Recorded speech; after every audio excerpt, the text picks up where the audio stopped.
Hey, welcome back. It's Jennifer Lee on KOMA. Awesome 80s weekend. And joining me, yes, we're going to talk everything 80s first. It's Noble McIntyre from McIntyre Law. How are you today? Good. Thanks for having me. Yeah. So think about a minute. Think about the song that you remember the most when you got to where you could play your own music. Mine happens to be Cyndi Lauper, that whole She's So Unusual. Okay. My first boombox was a double cassette tape deck. So the size D batteries. Yes. Remember those humongous things? Yes. So you always wanted to use electricity as much as possible because those things were expensive to replace back then. Mine was probably, we were talking about earlier, 1982 is when John Cougar Mellencamp came out with Jack and Diane. Yes. And I remember playing that thinking, because there's a verse in there, hold on to 16 as long as you can, thinking, I'll be 16 in 4 years. I'm going to be 16 forever. Because as a kid, you think it's going to go forever. Yeah. That was obviously 30 plus years ago now. But it was probably that, but also Heart of Glass. Oh, Blondie. Blondie. Yeah. I remember that, playing it over and over to the point where the tape broke and I had to unscrew the cassette tape to tape it and put it back together. 1980, Blondie. A little bit later on, Def Leppard's Hysteria was huge for me too, 1987. And I played it till that felt thing came off the tape. You played a long time. Yeah. What was Quiet Riot with 82, 83? Yeah. Okay, same time. So I had that tape too and played it all the time. Yeah, gosh. We talk about the 80s, of course, because it's an awesome 80s weekend, but there's no time like that. I feel bad for kids today that don't recognize good music. They think today's music is good music. The 80s was the best genre ever. They have never done surgery on a cassette tape. Yes. I have, with a pencil. Yes. Yes. You had to have one with an eraser because sometimes you chew the eraser off, that's not going to work. Yeah. And if you take the whole cassette off, you have to make sure that you tighten that wheel. Otherwise, it'll be loose and it won't go anywhere. But you'd have that little skip where the tape is, where the music wouldn't play. And you'd know where your repair was. Yes, that's true. And people are like, what? People that are under 30, they have no idea what we're talking about. Go to YouTube, type in cassette tape repair. You'll be able to see what we had to deal with. Manual labor? What? I remember when CDs came out thinking, how do they put music on that? I mean, how does that even work? And then the first little iPod mini, how do you put that many songs in that thing? Because you had to have all these. I didn't understand how it worked. It's just crazy. Kids today have it so easy. I know. I just can't. They can stream anything. We couldn't stream anything. Right. Like your kids. Yeah. I mean, they're in their 20s. Aren't they all of them? 27, 25, and 21. Yeah. And all they've ever done is stream music.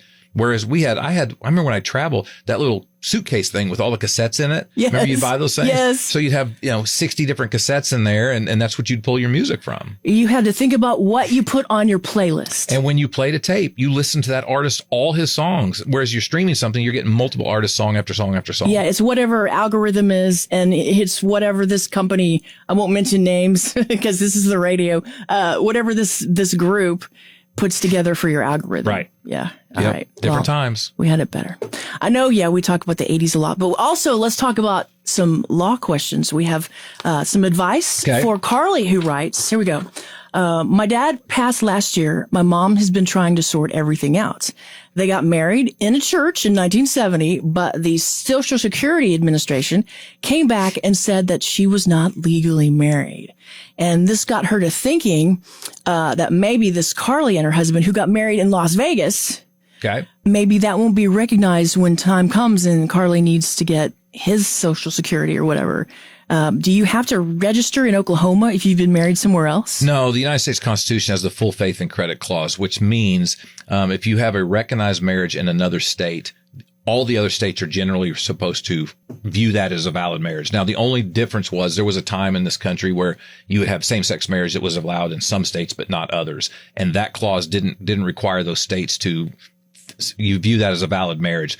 Different states have different rules in that regard. But if it's a marriage of a man and woman under the clause, it was. So in Nevada, as long as it was done with authorities who had the rights under the state law to do that and it was registered properly, your marriage is going to be recognized and valid in every single state. Okay. Well, that's what I thought. Yep. Yeah. I mean, there's documentation. You have to make sure, you have a copy of your marriage certificate. You have to make sure the person that presided was licensed by the state to do that. You can't just in Vegas and say to your buddy, hey, I want to marry this girl at the pool. Will you conduct a ceremony for me? That's not going to be legal unless that person is licensed by Nevada to do that, at which point you've just made a really bad mistake. The Church of Pyromania, Def Leppard fans. There you go. If that person's legally able to do it, you just made a mistake. You married some random person at a pool. Right. Well, there's a lot of people that go to Vegas and get married. They do. That's probably when I get married. Yep. John and I will probably go there. But you're talking about going and planning to do it there. There are people that'll go there and have too much to drink and then make a random decision to to get married. And then they have to figure out how to get that annulled later. Right. Which they go to Reno to do that in Nevada. And Nevada's figured it still out. I know. You can pay to get married and you can also pay to get unmarried. Right. We're doing the wrong thing in the state. Come on. It's all about money. Follow the money. All right. So hopefully, Carly, that helped you figure things out. And I want to thank you for